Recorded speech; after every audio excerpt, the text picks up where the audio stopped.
আসসালামু আলাইকুম ওয়া রাহমাতুল্লাহি ওয়া বারাকাতুহু। ইন্নাল হামদুলিল্লাহ ওয়াস সালাতু ওয়াস সালামু আলা রাসূলিল্লাহ ওয়া আলা আলিহি ওয়া সাহবিহি আজমাইন ওয়া বা'দ। আমি এইচএম মিজানুর রহমান। আজকে আপনাদের সাথে আমরা শেয়ার করব ঘরে বসে সহজ ও আধুনিক পদ্ধতিতে কোরআন শিক্ষা কোর্স নিয়ে। কোরআনুল কারীম এমন একটি মহাগ্রন্থ যেটা শিক্ষা করা আমাদের সবার উপরে ফরজ।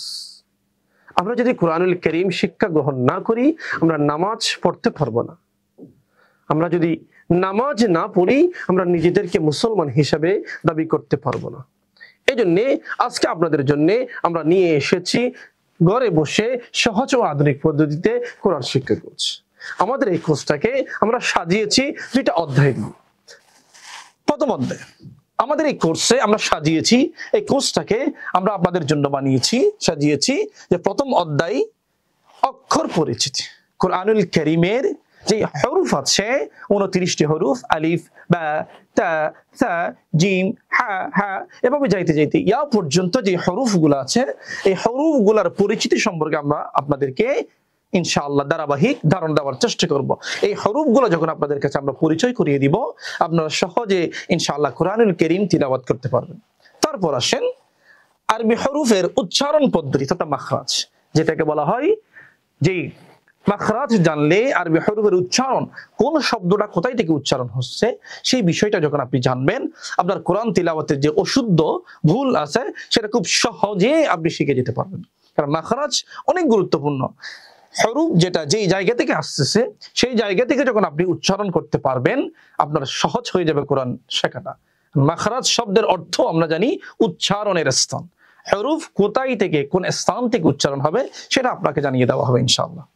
তারপর আছে কোরআন শিক্ষার ফাউন্ডেশন চার্ট, অর্থাৎ এই 3 নাম্বারটা হচ্ছে আমরা যে 29টি হরফ পড়েছি এই হরফগুলা আমরা বিভিন্নভাবে কোরআনে যেভাবে আসে কঠিন ভাবে, যেমন হাটা একভাবে আসলো স্বাভাবিক সিঙ্গেল আসলে যখন আবার একসাথে মিলে আসবে তখন সেটা তো একটা আপনি নাও চিনতে পারেন। হরফের মাঝখানে আসলে এটার পরিবর্তনটা, চেহারাটা, চূড়াটা একটু পরিবর্তন হয়ে যায়। সেটা আমরা একটা চার্ট আকারে আপনাদেরকে দেখিয়ে দিব যেন আপনারা সেখান থেকে দেখে নিজেরা আয়ত্ত করতে পারেন যে এই হরফটা মাঝখানে আসলে কেমন আসতেছে, এই হরফটা শেষে আসলে কেমন আসতেছে, সেই বিষয়টা আমরা এখানে আপনাদেরকে শিখিয়ে দেব ইনশাআল্লাহ। দেন আসেন হরকত এবং তানউইনের ব্যবহার। আমরা জানি বাংলা ভাষা যখন আমরা শিখি সেখানে সেগুলা মিলিয়ে পড়ার জন্য উচ্চারণের জন্য আমরা আকার, রস্যিকার, হ্রস্বকার এগুলো ব্যবহার করি। তদ্রূপ আরবি হরফগুলা কোরআন পড়ার জন্য আমাকে যে চিহ্নগুলা ব্যবহার করতে হবে সেই চিহ্নগুলা হচ্ছে হরকত, তানউইন এবং তাসদীদের ব্যবহার। এইগুলা আমরা আপনাদেরকে হাতে কলমে ইনশাআল্লাহ শিখিয়ে দেওয়ার চেষ্টা করব পর্যায়ক্রমে।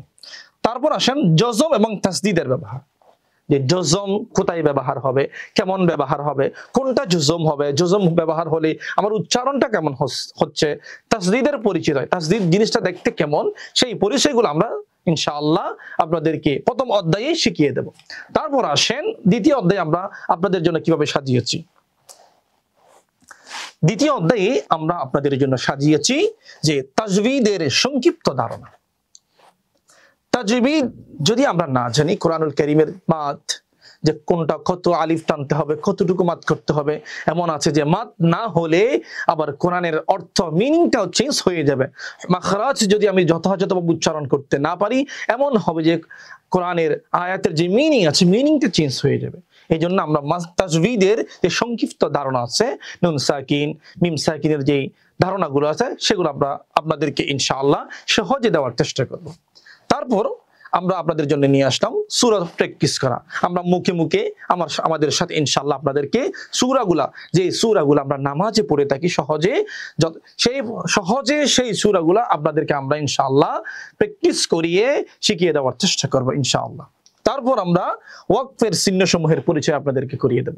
অর্থাৎ কোরআনুল কারীম যখন আমরা পড়তে যাই আমরা কখন থামবো, কোন জায়গায় থামবো, আমি তো পারবো না এক নিঃশ্বাসে অনেকগুলো আয়াত পড়ে ফেলতে, অনেক লম্বা পড়তে, আধা পৃষ্ঠা পড়ে ফেলতে। হ্যাঁ, কখন থামতে হবে, কোন জায়গায় থামতে হবে, এমনও কিছু আয়াত আছে যেগুলো অনেক লম্বা লম্বা, আমাকে মাঝখানে দাঁড়িয়ে থামিয়ে যেতে হয়।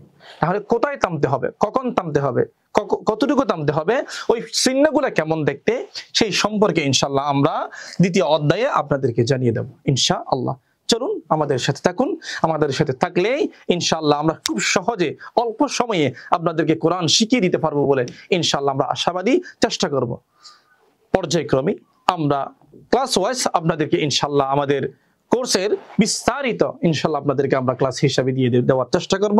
তাহলে চলুন আমরা খুব সহজে, আমরা যদি চেষ্টা করি, আল্লাহ পাক সুবহানাহু ওয়া তাআলা আমাদেরকে নৈরাশ করবেন না। কারণ আল্লাহ নিজেও বলেছেন ইন্না সায়াহু সাউফা ইয়ারা, যে চেষ্টা করে আল্লাহ পাক সুবহানাহু ওয়া তাআলা তাকে খুব সহজেই দিয়ে দেন। কারণ আমরা তো জেনে আসলাম ওয়ালাকাদ ইয়াসসারনাল কুরআনা লিযিকরি ফাহাল মিন মুদ্দাকির, এই কোরআনটাকে আল্লাহ পাক সুবহানাহু ওয়া তাআলা সহজ ভাষায় সহজ করে নাজিল করেছেন যেন তার বান্দারা খুব সহজে সেটা বুঝতে পারে। তাহলে আল্লাহ যদি আমাদেরকে দেখিয়েও দিলেন কিভাবে পড়তে হবে, সেটাও খুব সহজ করে বানিয়ে দিয়েছেন, সেটাও বললেন, কেন আমরা এই কোরআনটাকে আমাদের নিজের করে নিতে পারবো না? আমরা একটু চেষ্টা করতে পারবো না? আমরা মুসলমান হিসেবে যদি দাবি করতে যাই, কোরআন আমাকে জানতে হবে, কোরআন আমাকে পড়তে হবে। কোরআন যদি আমি না জানি, কোরআন যদি আমি না পড়ি, কোরআন যদি আমি না বুঝি, তাহলে সিরাতাল মুস্তাকিমের রাস্তা যেটা, সেটা আমি চিনতে পারবো না। চলুন ইনশাআল্লাহ আমাদের সাথে থাকুন। দেখা হবে পরবর্তী ক্লাসে। আসসালামু আলাইকুম ওয়া রাহমাতুল্লাহি ওয়া বারাকাতুহু।